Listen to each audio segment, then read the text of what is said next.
I'm Jamie Hooper with the Home Advantage team in RE/MAX Select Properties, and today we're here to talk about the December sales statistics. But before we do that, just like to remind you, if you get any value out of these videos, enjoy them at all, maybe click the thumbs up button, make a comment, or even subscribe to our YouTube channel.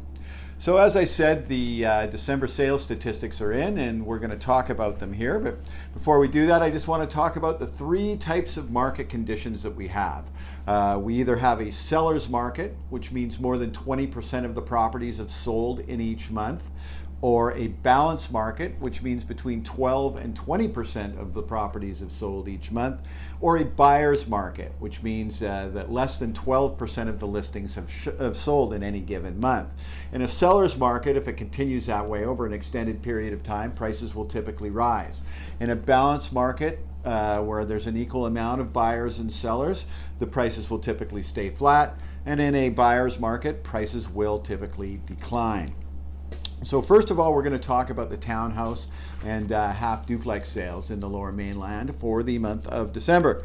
So you can see we've got four columns up there. The list to sell ratio that we just spoke about, that'll tell you what type of market conditions exist in each area. The percentage of homes that sold with multiple offers, which is way down compared to what it was last spring. The median days on market, which is higher, and that's typical of a market that is slowing down. It takes longer for homes to sell. And the price change of your property in each area over the last 12 months, the average price change. So as you can see, list to sell ratios, townhouse condo market's still pretty strong. The weakest parts are the downtown market. But what's interesting with all of these is the lower ends of the markets are still busy.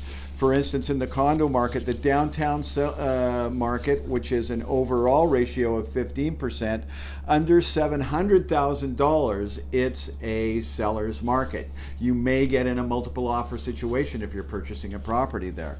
Likewise, the west side up to $900,000, et cetera, et cetera. You can see West Vancouver up to $2.25 million. It's a seller's market. So there's a bunch of places that differ.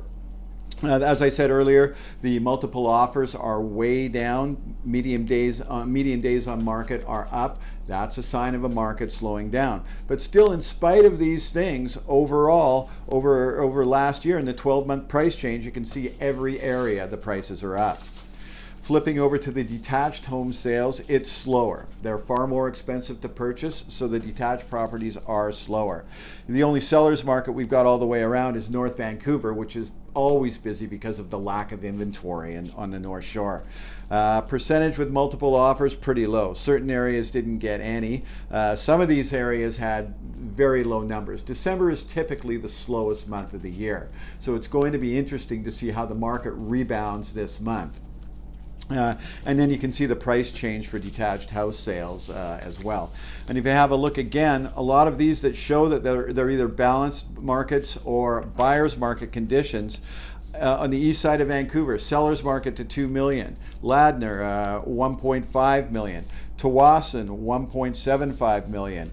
Richmond, $2 million. All of those markets are sellers markets below those price points, and they just, once you get above those price points, it just typically falls off a cliff, and that's what brings the overall number down.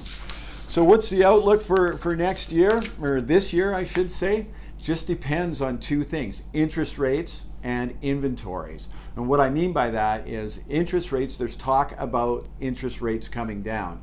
I think once we see the rates start to come down, there's going to be a lot of pent-up demand for people that haven't purchased over the last couple of years or sold over the last couple of years because of market conditions. That could change dramatically with that. And the other thing that could change it is inventories. If inventories started to rise, that might slow things down around here. If inventories continue to stay low, then the market should pick up and get a lot busier.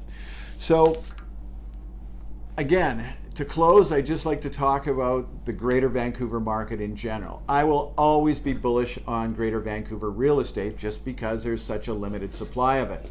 We have 50,000 people coming into the city every year where we've already got a housing shortage.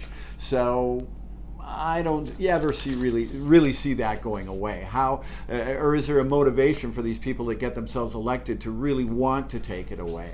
All of these things will unfold as the year goes on. We're going to keep you up to date as the year goes on with our videos every couple of weeks. I'm Jamie Hooper with the Home Advantage team and RE/MAX Select Properties, and we will be back to speak with you soon.